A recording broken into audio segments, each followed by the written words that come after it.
May the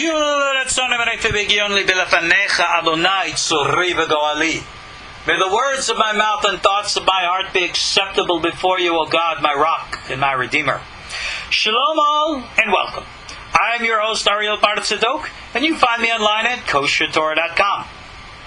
I've titled this course, An Orthodox Rabbi Reads the Christian Bible. My purpose and intent in teaching this course is simple.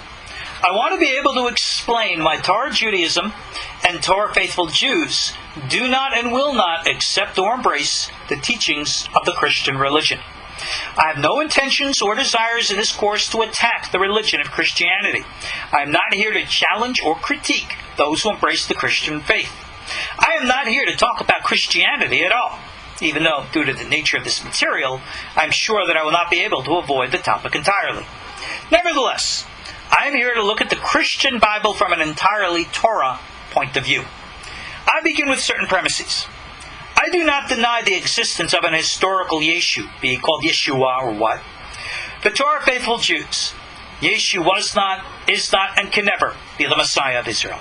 The Torah faithful Jews, Yeshu was not, is not, and can never be God, or even a son of God, any more than any other human being of flesh and blood. For the record, the historical Yeshu was born, lived as, and died as a Jew. He and his original followers were all Jews, who, like him, were born, lived as, and died as Jews. Absolutely none of them were Christians in any sense of the word. We Torah faithful Jews follow the same religion that Yeshu himself practiced. We pray to the same Heavenly Father. We live by the same Torah, mitzvot, and ma'asim tovim. Yeshu was not a Christian, and neither are we. Yeshu's original followers were all Torah-observant Jews, as was he. As Jews, educated in Torah, drenched in its teachings, and from what can be seen, knowing no other spiritual path, I must logically conclude that the original writings of Yeshu's original followers were all Jewish writings, and therefore well within my domain as a Torah-observant rabbi to read them and understand them as would one rabbi to another. I therefore begin with the position that anything found in the Christian Bible attributed to any of its Jewish authors that does not agree with Torah Judaism must not have been written by such an author, and is therefore subject to suspicion and must be critically analyzed. And that is what I am here to do. Like many Torah sages before me, I do not accept Talmudic midrash about Yeshu at face value. Those teachings were meant to be polemic, not historical. Therefore, they will not be part of our discussions. Now, I've been led to perform this work because of my experiences in my personal life. As a teenager, I was victimized by a terrible evangelical group in my hometown on Long Island.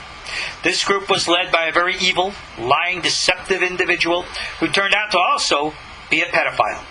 I am thankful that I was able to escape being victimized in that way.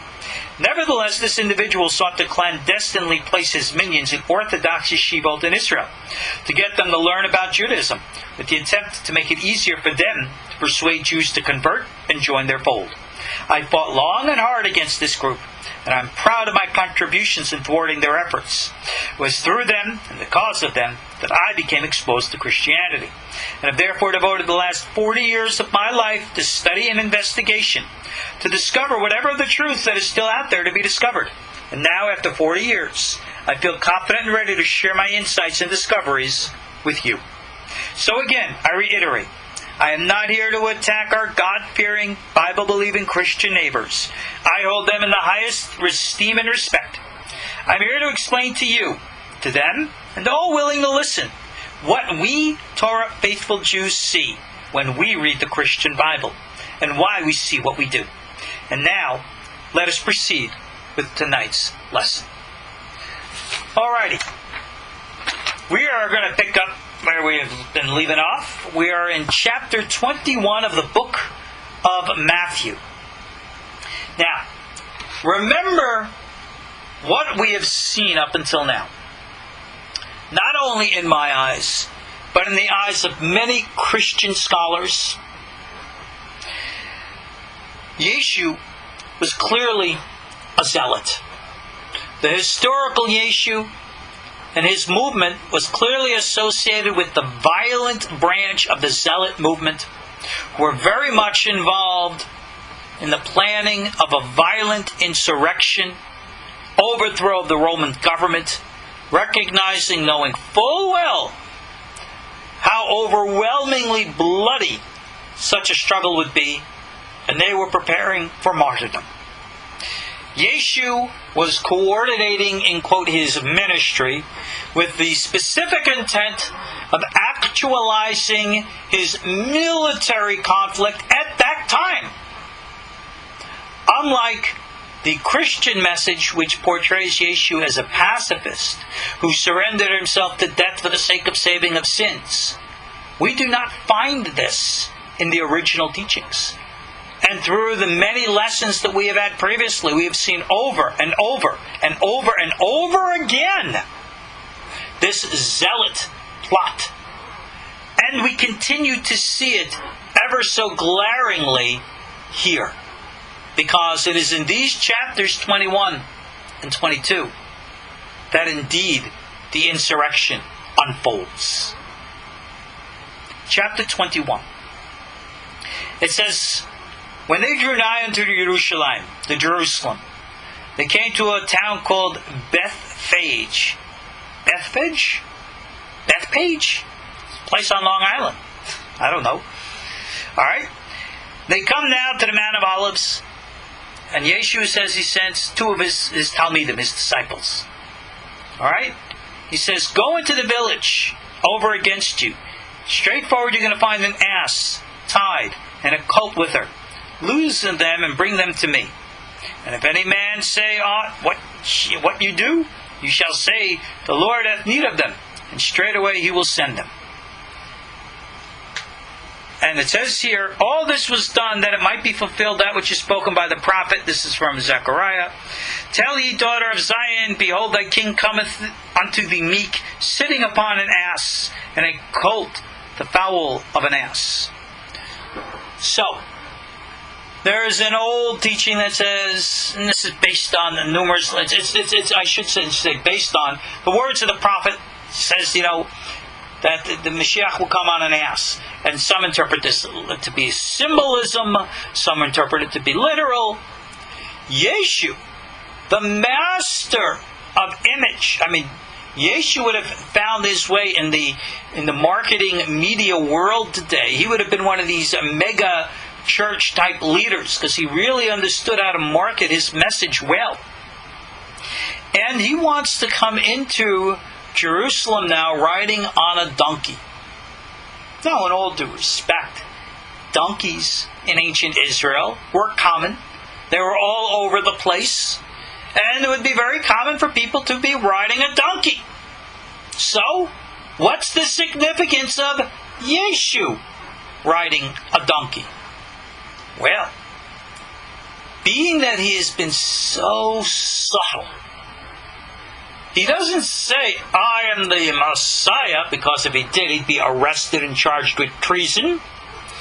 But he's clearly, in the eyes of the people, a miracle worker. He is looked at with awe. To give you an example of this today, look at some of the miracle-working rabbis, or those who are claimed to be miracle workers, and how they are held in the highest esteem by the everyday people. You have many of these rabbis who are criminals, who have been convicted of crimes, accused of crimes, bribery, and even sometimes bloodshed. And yet, because they are called holy Kabbalists, people look at them with awe, seek them out for their blessings, willing to give them thousands, if not millions of dollars for this and that thing. So, the, in quote, Rabbi is always held in esteem. Now, you can take a look at some of the great rabbis of recent years. The Lubavitcher Rebbe, Rav Sharabi of Yerushalayim, Baba Sali of Netivot. These people were held in the highest esteem. Their picture was considered a blessing unto itself. So you see that even to this day, people look to these Rebbes as, if you will, almost supernatural beings. And the awe and the legend continues. Well, nothing new under the sun, like it says. Yeshu was taking advantage of this type of a reputation for himself. And said, if I'm going to go into Yerushalayim, wait, you think this is the first time he's been to Yerushalayim? He's been there however many times. This time, everybody knows who he is. This time he wants to send a subtle message coming in on this donkey. Now remember, in Talmudic times they spoke of Mashiach ben Yosef. This is the one who's supposed to fight the wars against Rome and maybe even die in the cause. Well, he's the one who's supposed to come on the donkey. So if you had any rabbi today coming into Yerushalayim on a donkey. Now, most rabbis today coming into Israel are going to come in a car. So you can imagine just how weird it would be if somebody today came in on a donkey. What would that message be? Well, it's the same message then. So, Yeshu concocted this entire publicity stunt so as to arouse the public in his favor. And that's exactly what happened.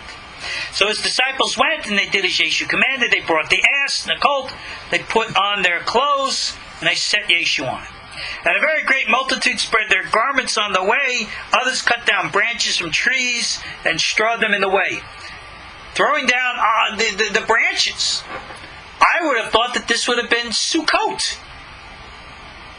But apparently not. But then again, I'm not convinced from what I've read here. But let's move on. The multitudes then went before him and they cried, they say, Hoshana, Hoshana. Those are the prayers, again, we recite at Sukkot. What are they doing here? Alright? And they say, Ben David, blessed is he who comes, Baruch haba b'shem Hashem, right? Hoshana, which means save us, save us. Right? Those are words from Psalms, right? We recite it in the Hallel. Ana Hashem Hoshiana, Ana Hashem Hatzlichana. Just an old version of reciting Tehillim, Psalms, of reciting Hallel. Because, well, when any other Rabbi would come. You saw this, for example, those of you Israeli, you certainly know this. When one of the great rabbis would come to any kind of a gathering, whether it had been Rabbi Avadia Yosef or the Lubavitch Rebbe, people would sing. They'd sing all kinds of songs and jump and dance and do a whole bunch of hoopla. Nothing new under the sun here. This is exactly the same thing. They would love for Yeshu to be the Messiah. Why? Because they are so overwhelmed by the repression of Rome. They're desperate for anybody. And if this Mekubal, this Kabbalist, this Rebbe, if he's got the power to get rid of the Romans, then boy, oh boy, that is what they would want. So it says he comes to Jerusalem, all the city was moved, and they're saying, who is this? And the multitudes of the people, what were they saying about him? This is Yeshu, the Navi, the prophet of, it says here, Nazareth. But I'm not sure that they are referring to a town. Because the original Hebrew word for Christian actually is Notzri.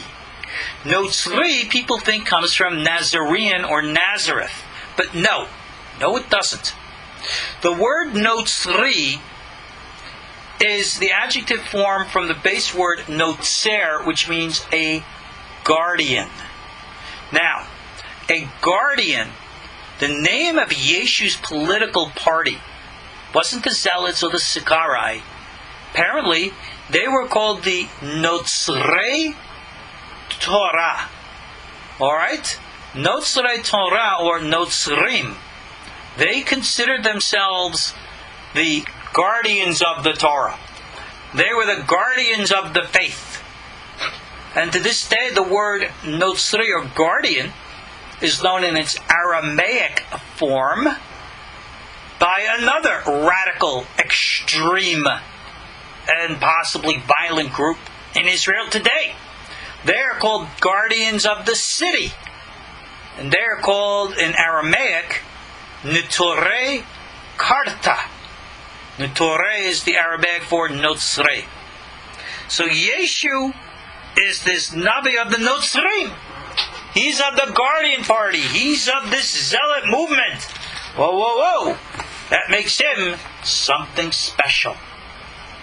So, right away now it says, Yeshu went into the temple of God and cast all them that sold and bought in the temple, and overthrew the table of the money changers and the seats of them that sold the doves. And then it says, it shall be written, my house shall be called a house of prayer, but you have made it a den of thieves. Now, this is a really weird story. First of all, in the other Gospel of John, it's recorded in the 2nd chapter of the book. There it says it happened at Passover time. But yet everything indicating here seems to be that it might have happened at Sukkot time. It is said that this is all like a week. That he enters into Jerusalem, flips over the temple, and then later, days later, he is arrested and crucified, and all this happens in a week. And I'm not sure. I don't buy this scenario. There are too many details in this which are not Pesach, but Sukkot. And there's a whole bunch of intervening chapters here in Matthew, so I'm curious. I don't necessarily have, if you will, any validation to suggest one way or another, but like a good rabbi, I raise questions. So, he comes into the temple. Now, think about it. Whether you read the version in the book of John, or read the version here in the other Gospels, right? It makes the temple sound really bad. You had all these money changers in there, and they had all their tables. They're doing all this bad stuff. They shouldn't be there. So Yeshu, like the truly righteous, righteously indignant against all this injustice, goes in there and cleanses the temple. Right? Wrong. Wrong. And how is it wrong? Because, let me tell you something about, and quote, these money changers. Who put them there in the first place? Where did the system of money changing come from in the first place, and how did it get into the temple? I should play the Jeopardy music, da da da da da da da, to let you think about the answer. Oh, the rabbis did it, right? Wrong. For those of you who don't know, I'm going to read it to you from a book. I don't know if you ever heard about this book. It's called The Bible. The book of Deuteronomy, chapter 14, starting with verse 22. And I quote, "You shall tithe all the seed crop that the field gives forth year by year. And you shall eat before the Lord your God in the place He chooses to establish His name therein, the tithes of your grain, your wine, and your oil, and the firstborn of your cattle and of your sheep, so that you may learn to fear the Lord your God all your days. Now hear this. And if the way be too long for you, that you are unable to carry it, for the place which the Lord your God will choose to establish His name therein is too far from you, for the Lord your God will bless you.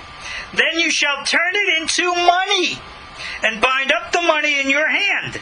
And you shall go to the place the Lord your God will choose. And you shall turn that money into whatever your soul desires, cattle and sheep, or new wine and old wine, whatever your soul desires. And you shall eat there before the Lord your God, and you shall rejoice, you and your household." That is a law of the Torah. When it came time at the holidays and the festivals to offer sacrifice and to bring in your first fruits and all the rest, the people, remember, were traveling long distances. Now, Today, if and when you wanted to bring up your first fruits from your vineyard in the Galilee, you'd fill up a couple of boxes or a couple of baskets, throw it in the back of your car, and you'd drive down the highway. Well, in those days, in all due respect, if you were wealthy and you had a lot of stuff, and you'd have enough to carry because there just weren't enough donkeys to go around. So what did you do? You would redeem the firstborn, your first fruits. Right? It was worth X amount of dollars, so you would buy it back from yourself and then take that money to the temple and then donate that money to the temple. And that's when you would buy things and you would feast before God. That was a biblically ordained system. So then what on earth is Yeshu doing by upsetting it? I would go so far as to say that he is violating here a positive commandment of the Torah. That's a problem. What is going on? First of all, doesn't it sound like Yeshu is acting all by himself? In the version in John, it said he made a whip with cords and went whipping people. Now, I don't know about you, but to this very day, if there was some crazy guy going around with a whip, yelling and screaming like some religious fanatic, I don't care if he's God incarnate. I would be the first one to call 911. And if he ever took that whip to me, he might find that my 40 years of martial arts training would have some response to that whip of his. God or no God, with all due respect. You got a lot of loonies out there. And according to many other versions of this tale, not referenced here in the Christian Bible, this was actually a zealot attack on the temple. And it was specifically done to upset the system with the support of the people. And why? Because apparently the system, however biblically ordained, was claimed to have been corrupt. How corrupt can the religious world be? Oh my goodness, should we really start talking about that in modern examples? Must I reference to you kashrut and the kosher food industry today? That's probably one of the biggest, money makers in organized crime. And any good, decent rabbi today would certainly speak up against it. Yes, religious systems do become corrupt. But yet, what was Yeshu's purpose in doing this? Again, there is an entire different scenario, which I am not sure has any validation in fact. And then at the same time, I pretty much believe that it probably might be true. Couple of things according to this scenario. Number one, Yeshu at the time wasn't some 33-year-old guy. But he's probably more like in his 50s, maybe even his 60s. Possible. Number two, he made this big raid with members of his own family, supposedly including his own sons. Number three, during the raid, one of his sons was supposedly caught by the Romans and was being held hostage. And this is supposedly what was underlying the, in quote, story, which we'll discuss when we get to it later, about the trading off of a prisoner at holiday time. There was never a Roman law of any kind like that in any of the books. And what is the name of this prisoner? Barabbas. Bar-Abbas. Come on now, those of you who know your Aramaic knows that means son of the father. And there are those who want to say that they caught Yeshu's own son. And that the entire crucifixion and Passover was a hoax and a plot. And I'm not so sure that it wasn't. But again, that's another story for another time. And we will get to that in lessons to come with the grace of God. But Yeshu stormed the temple. There would have been a word to describe that if that ever happened today, and that would have been terrorism. That's right. He committed a violent terrorist attack. And yet, apparently, you can ask, well, what did everybody do? How did they respond? Where were the Roman soldiers? Where were the temple guard? How come no one was arrested? Well, I will go so far as possibly to suggest that this entire attack, they were hiding their faces, and that no one knew who and what they were. Like the Sicarii, when they went and assassinated people, they used to cover their faces in their talits. You know, the big prayer shawls? You see the way in traditional Orthodoxy today, you wear the big prayer shawl over your face, you can cover it in such a way you can't see inside. That's the way a lot of the people went in those days. Well, a lot of bad stuff that was going on here. But let's move on. He says, my house should be called a house of prayer. You know, he didn't even quote the verse right. It says, Beiti Beit Tefillah lekol ha'amim. In Messianic times, the Beit HaMikdash is supposed to be a house of prayer for everybody. He left out for everybody. Then again, we've learned before about Yeshu's, well, shall we say, his racist, anti-Gentile tendencies. And he says that they made it into a den of thieves. Which, in all due respect, I might give him the benefit of the doubt. That he might have been right. But now moving on.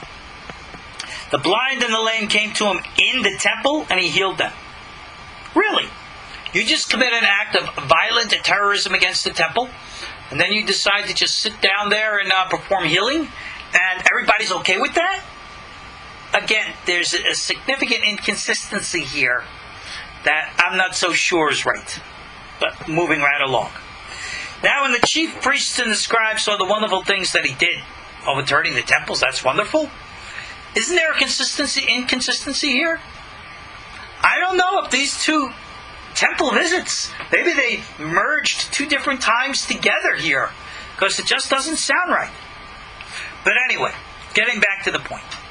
Alright, it says, the children come crying in the temple, and they say, Hoshana, right, to Ben David, and they were sore displeased.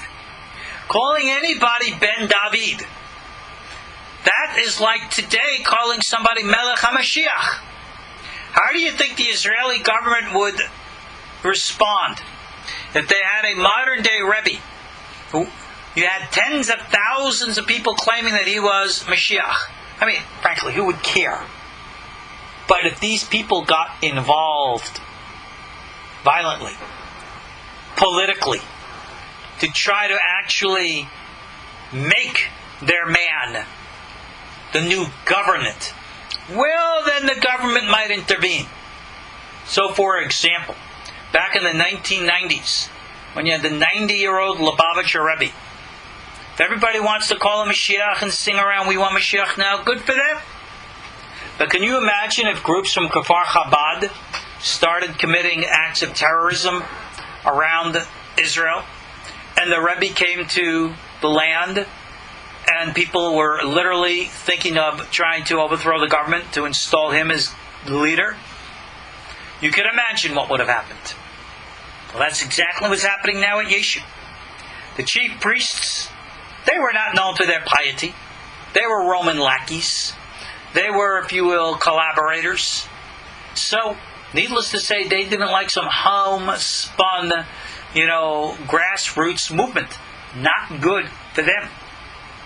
So he says to them, hearest thou what these say? And Yeshu says, Yea, have ye never read out of the mouths of babes and sucklings thou perfected praise? Alright? So it says, and then they left them, went out of the city, and they went to Bet Ani, and that area he lodged. So, interesting. The kids are the ones who are leading the war cry. So, very interesting, very curious. But it doesn't stay in Jerusalem. This again, it really makes me question this week-long scenario that is, if you will, the politically correct way that the Christians portray it. It just doesn't sound right. Now, again, I cannot, unlike Christians, accept the gospel records at present as, in quote, gospel truth. There are also many Christian scholars who, like me, years before me, centuries before me, have seen these same anomalies and question it and the like. I'm not alone here. And it just there's stuff here that's just not matching up. But needless to say, let's move forward. It says, in the morning he returns into the city, and he was hungry. So he goes out and sees a fig tree on the way, comes to it, and found nothing thereon. Right? Was out of season. Leaves only. So he said, let no fruit grow on thee henceforth forever. And presently the fig tree withered away.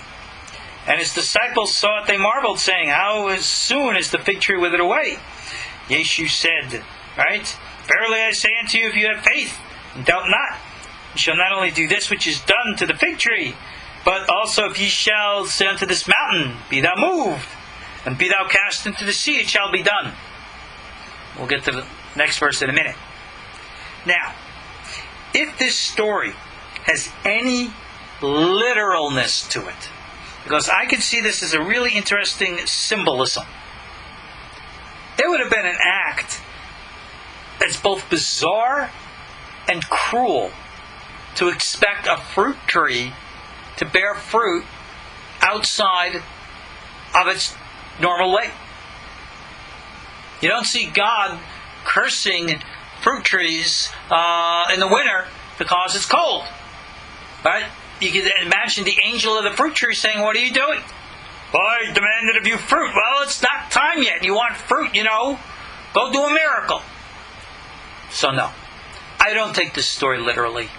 Based upon how he responds and the moral message that he wants to give with it, I think this is a symbolic story. Because remember, he says this is all about faith. And what is faith? He says, you think that could shrivel up the fig tree? Well, you can even move a mountain. What kind of mountain do you think Yeshu or his disciples would be interested in moving? Let's take a guess. The Mount of Olives? No, God's going to move that one himself. Mount Zion? No, I don't think so. Mount Moriah? Mount Hermon? Mount Sinai? Which mountain? How about the mountain being a symbol for the Roman Empire? And he says, if you have faith, then you can even cast the mountain, Rome, into the sea. Throw them out of our land, and it shall be done. And then he makes a promise here, if indeed he ever said these words. And all things whatsoever you shall ask in prayer, believing, you shall receive. Not true. The righteous live by their faith. Wise words of Habakkuk sums up the entire Torah according to the sages in the Talmud. But yet, there's never a promise that whatever you pray, if you believe hard enough, you get it. Remember that old country song?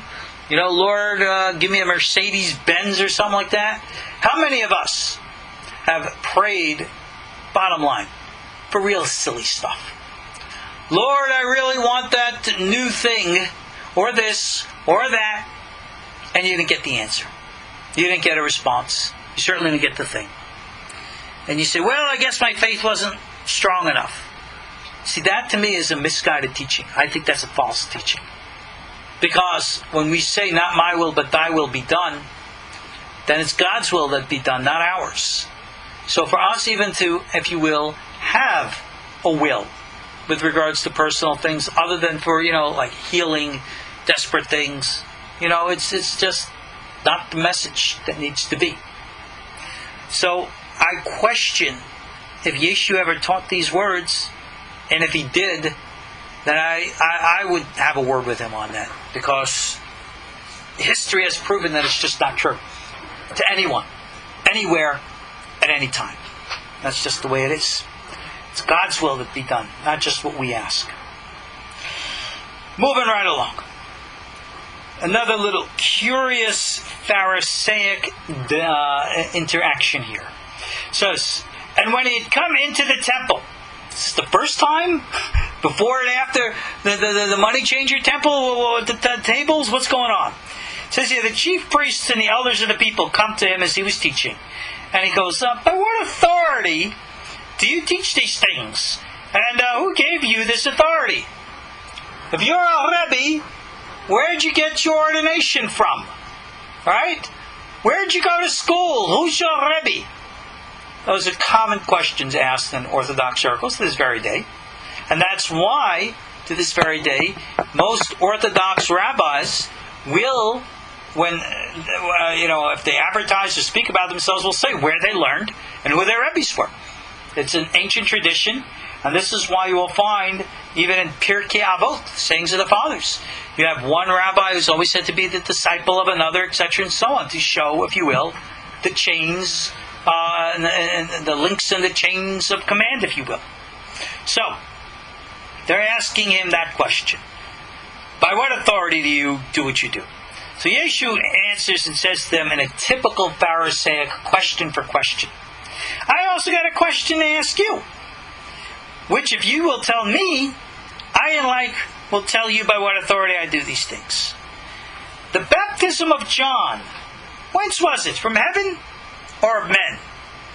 In other words, John the Baptist, he was out there in the desert telling people to do teshuvah. He was saying, come out, do teshuvah, come take a mikveh. Where did he get the authority to speak like that? Who was his Rabbi? Where did he get his smicha? Alright? Was he really from Hashem? Or was he just making it up? In other words, was he legitimate? Or was he a phony? Because ultimately that's what they're trying to ask about Yeshu. So, they reason amongst themselves saying, well, if we say he's from heaven, then he's going to say, how come we didn't believe in him? How come we didn't follow him? But if we say, he's of men, meaning he made it all up, well, then we're going to be in trouble, because it says we fear the people, because they held that John was a Navi too. So here you got dirty politics. You're stuck between the devil and the deep blue sea. If you acknowledge that he was truly a spiritual guy, then you've forfeited your own moral standing, because, well, if he was a true guy from heaven, how come you didn't listen to him? And if he's a faker, how come you didn't expose him? So therefore, they're caught. So, they answered Yeshu, and they said, well, we don't know, we can't tell. So he says, yeah, well, neither am I going to tell you by what authority I do these things. This is what we would call measure for measure. Or, what we call in Hebrew, a machloket. A typical rabbinic argument or disagreement, different opinions. Was John legitimate or was he not? This one will say yes, this one will say no. And so with regards to Yeshu, back and forth. This is the nature of politics. You have many, many rabbis throughout the centuries. Holy, pious, righteous men. So their legends say. But if you go back and weave it into the history of their times, you'll find that most of them, even Moses, had a very harsh political opposition. The way of nature, it's the way it is. Moving on. Now he gives the parable of 2 sons. But what think ye? A certain man has 2 sons. And he came to the first and said, Son, go to work today in my vineyard. And he answered and said, I won't. Afterwards he repented and went. And he came to the second and said likewise. And he answered and said, Okay, I go. But he didn't go. Which of whether of them twain did the will of his father? So they said unto him, well, the first guy. So Yeshu says, Verily I say to you, that the publicans and the harlots shall go into the kingdom of heaven before you. For John came into you in the way of righteousness, and you believed him not. But the publicans and the harlots believed him, and ye, when ye had seen it, repented not afterwards, that ye might believe him. Now, you could say, well, what did it so? He's telling these priests or rabbis that these harlots and publicans or tax collectors, they're getting into heaven before them. You know something? That's exactly what the Talmud says as well. Now, we're not talking about practicing prostitutes. We're not talking about practicing dirty politicians. We're talking about people who have a past, who repented, who changed, who went against their natural inclinations and overcame them so as to live a better life. These are what are referred to in Hebrew as Baalei Teshuvah. And it says very clearly in the Talmud that a Baal Teshuvah has a higher place in heaven than the righteous who have never sinned at all have. Because the righteous, well, they were never tempted by the fire, what do they know? But those who are tempted by the fire and overcome it have greater reward. So, what Yeshu's saying here might be an insult and offense to many of the religious, but the Talmud backs them up. Do the religious people today, like in those days, really have a problem with Baalei Teshuvah? For those of you who know the Orthodox community, the answer is heck yes. In Orthodox Judaism today, matchmaking is still the norm. And if you are what's called an FFB, from birth, you look down off the edge of your nose at the BTs, or the Baal Teshuvahs. And that level of arrogance, chauvinism, still exists. So again, what Yeshu was saying here in those days is still apparently true today. Now you're asking me, well, why am I saying this? And again, to show you, to emphasize to you just how Jewish Yeshu's teachings really are.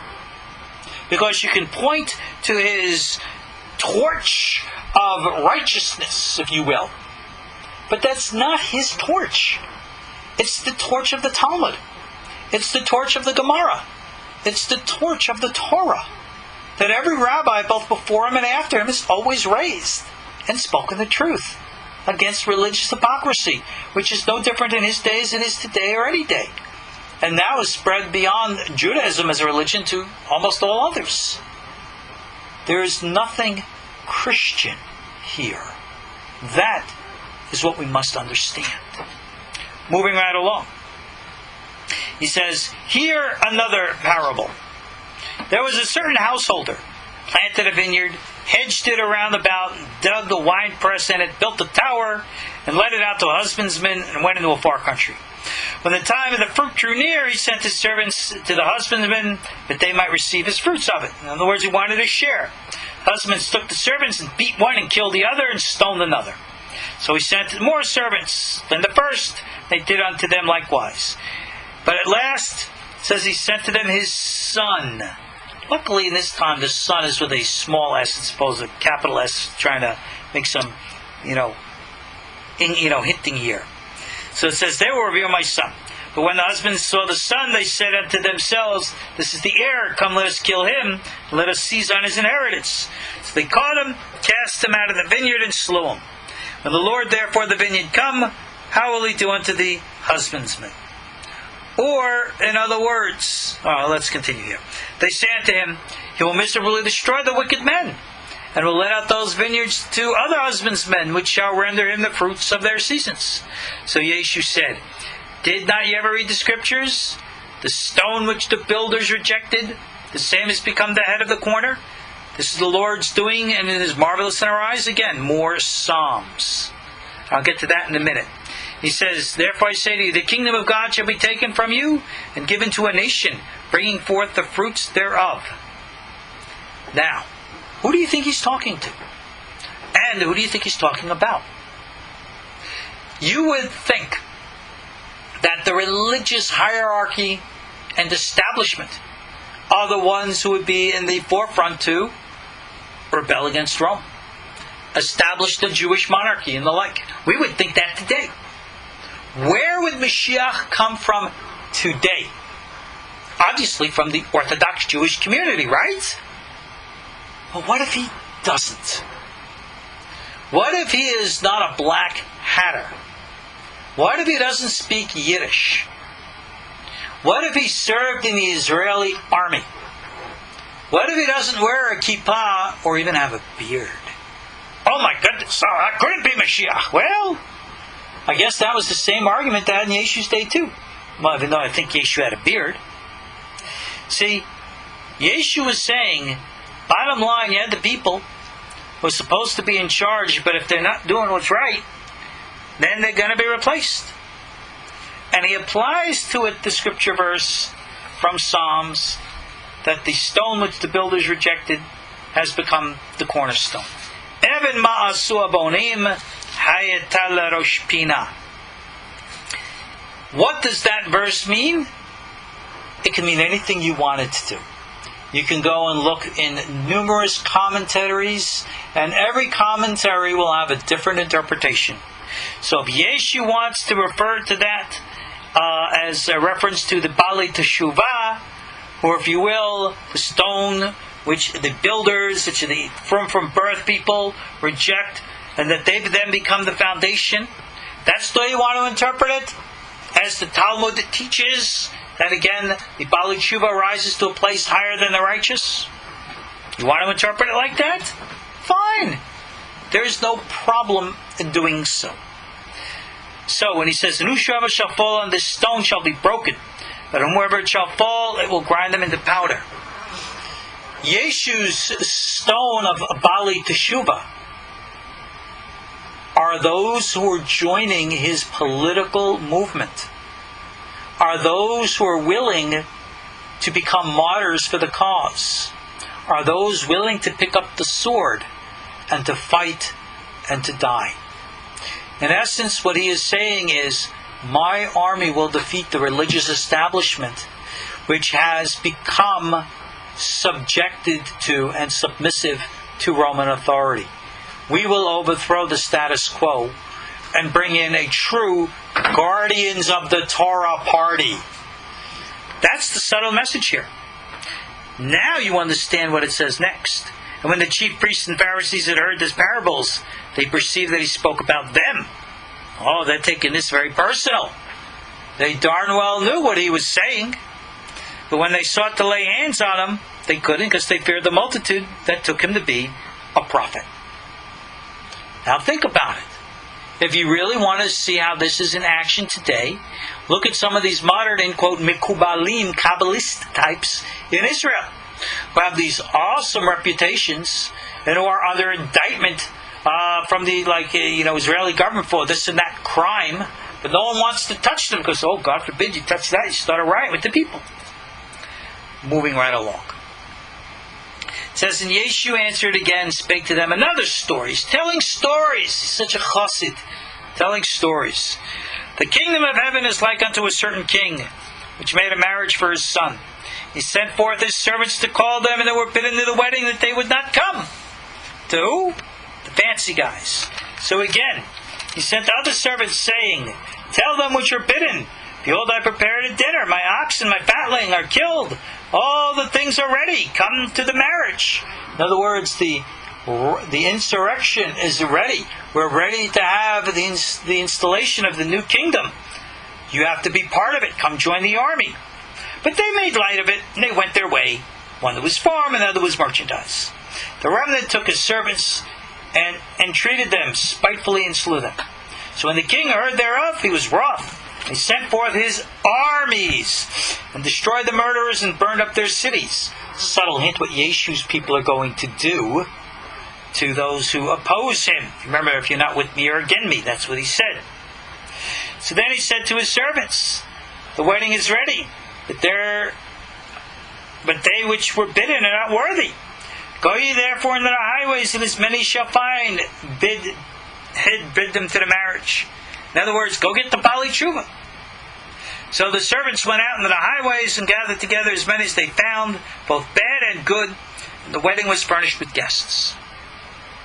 Some of the most right-wing and extreme Bali Teshuvah repenters in Israel today are people who have very long criminal backgrounds.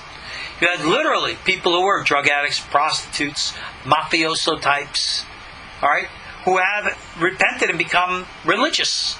And they are some of the most simple-minded, I mean that in a positive way, innocent, unfortunately often superstitious believers in many of the extremist wonder-working type rabbis. I don't know why that happens, it just does. Nothing new under the sun again here. So continuing with this story, the king comes in to see the guests. He saw the man which had not had a wedding garment. Right? He didn't come ready. He didn't do teshuvah properly. He goes, friend, how camest you hither without a wedding garment? He was speechless. So the king said to the servant, bind the man and foot, take him away and cast him out into the darkness. There shall be weeping and gnashing of teeth. For many are called, but few are chosen. If you want to come and be part of this messianic army, then you better become ready. You better be carrying your cross, which is your garment. My interpretation here. Yeshua is saying again, calling his army to account. So, moving right along. Then went the Pharisees into counsel, how they might entangle him in his words. Typical Pharisee. They want to trip him up. If you've ever studied Gemara, and you read the interactions between the rabbis back and forth and back, this is all that's going on here. So they set out to him, their disciples, with the Herodians. I don't know who they are. Maybe they're the government authorities. Saying, Master, we know that you are true, and you teach the way of God in truth. Neither carest thou for any man. Thou regardest not the persons of men. Tell us therefore, what thinkest thou? Is it not lawful to give tribute to Caesar or not? Asking the halacha. Oh, we did this one before. Do you pay taxes to the government? Remember, if he rose up his hand in rebellion to death to the Romans, one for God, all for God, don't pay the Romans anything. Well, think about if you said that to the IRS today. Yeshu's going to get himself in trouble. So, he says, why tempt me, you hypocrites? He recognized such a trap. So he says, show me your money. So they did. And he goes, whose picture's on it? And he goes, Caesar's.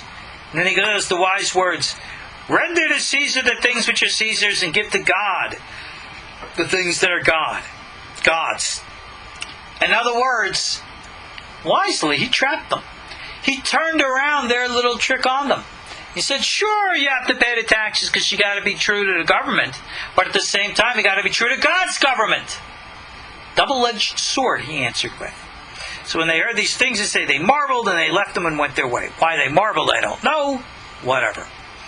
Moving right along. Here the Sadducees. Now they got a kasha. That's the Aramaic word for a challenge to him. They came to him, the Sadducees, which they say there's no resurrection. Sadducees were kind of like modern day liberal Jews who are rationalists and don't believe in anything spiritual. So they say, hey, Master, Moses said if a man dies having no children, his brother shall marry his wife and raise up seed, right? The Levirate marriage. Now, there were with us 7 guys. First one, when he was married to a wife, he died. Then having no issues, wife took the brother. Then the second, the third, up to the 7th. So last of all, the woman died also. Now in the resurrection, whose wife shall be of the servant, right? For all 7 had her. Now, Yeshu knows that this is a trick question. Actually, it's questions like this that are actually discussed and answered in rabbinic literature. To this very day, this is a question, right? If and when you have a resurrection, and you were married twice, right? Your first spouse died. Now you're resurrected. Who do you spend eternity with? Good question. I'll answer it another time.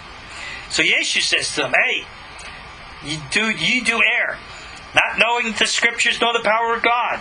For in the resurrection, they neither marry, nor are they given in marriage, but are like the angels of God in heaven. That's kind of like what the Hesed Lavraham says as well. But as touching the resurrection of the dead, have ye not read that which God spoken unto thee by God? I am the God of Abraham, Isaac, and Jacob. God is not the God of the dead, He's the God of the living. Again, Yeshu is such a promoter here. He is such a Madison Avenue promoter. He should have been on the internet. He's twisting everything into a political message to get across his message. Yeah, he says, Sadducees, I'm a Pharisee, I believe in the resurrection too, and I know the traditions, but don't you worry about the dead, you worry about the living. And the living is, we have to fight against Rome. And again, That says here they were astonished at his doctrine. And again, I don't know why. Moving right along. Again, now the Pharisees are back. They heard that he had put the Sadducees to silence, so they gathered. And then they got another kasha. And they say to him, so, which was a lawyer, they asked the question, tempting him again. Hey, he says, Master, what's the greatest commandments of the law? So Yeshu says, you know the law. Love the Lord your God with all your heart, soul, and might. This is the first and greatest commandment. The second is like unto it, love your neighbor as yourself. On these two commandments hang the entire law and the prophets. I don't know any rabbi who disagrees with that. That's pretty much the same Torah teaching. You'll find very much Hillel teaching the same thing. And again, I emphasize just how Jewish this is. You see, the problem is Christians read this, not recognizing the Jewish sources, and praise, thinking this is so beautiful, which it is, but interpret this beauty as Christian. And it's not, it's Jewish. Most of what the Christians hold dear today, they don't even realize is Jewish and Judaism. At the same time, when these Christians are, possibly many of them can be anti-Semitic and anti-Jewish, don't realize that it's the Jewish things that they themselves embrace, at the same time reject. It's a cognitive dissonance. They don't even realize what they're doing. I hope these series of classes can help clear up some of that confusion. So, moving right along. Now the Pharisees, they gather together and they ask Yeshu again, what think ye of Christ, whose son he be? They said, well, Mashiach is the son of David. So then Yeshu says, then how does David in spirit call him Lord? And he quotes to him the Psalms. The Lord said unto my Lord, sit at my right hand till I make thy enemies thy footstool. So if David then called him Lord, how is he his son? Now this is a trick question, because you got to go back into the Psalms itself and read what Psalm 110 says. Because Psalm 110 says, and I got it right here in front of me, so we're going to read it. Then, Psalm 110 verse 1, of David a psalm. Now listen to the Hebrew. Mizmor David, right? Neum Yud Ke Vav Ke La'adoni.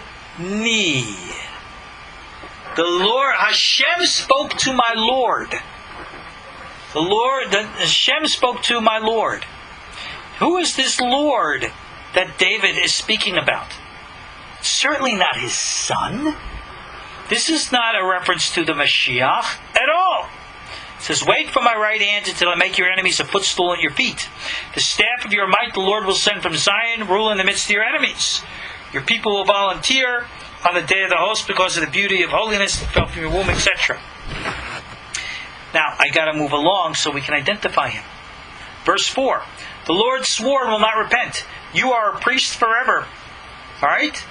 It says here in my translation, because of the speech of Melchizedek. So who is the Melchizedekian priest who David can refer to as Adoni, or my Lord? It would not be Ben David. Because only in the book of Hebrews in the Christian Bible do they refer to Yeshu as a Melchizedekian priest. But you got to understand what a Melchizedekian priest is. Melchizedek, Malchi Tzedek, Shem, son of Noah. He was the original Kohen Gadol, the original high priest for all humanity. And he passed on that priesthood eventually to Abraham, who passed it on to Isaac and to Jacob, and Jacob to the entire nation of Israel. So the entire nation of Israel are Melchizedekian priests who serve as the servants of God for all of humanity. That's Israel. That's why they're called a nation of priests. So who was the first Melchizedekian priest, if you will, of Israel? The answer is Abraham.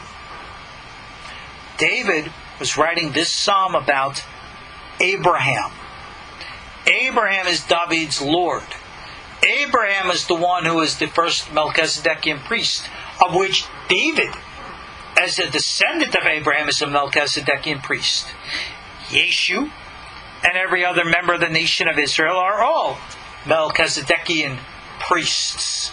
in that same respect as being servants to the nations to shine the light of God. All right. We ran out of time, but good. We managed to actually finish chapter 22. So that's good too. All right. God be willing, we'll pick up in our next class. Thank you again all for joining me. I'm your host, Ariel Bar-Tzadok. Come see me online at koshertorah.com. God bless. Good night. Shalom.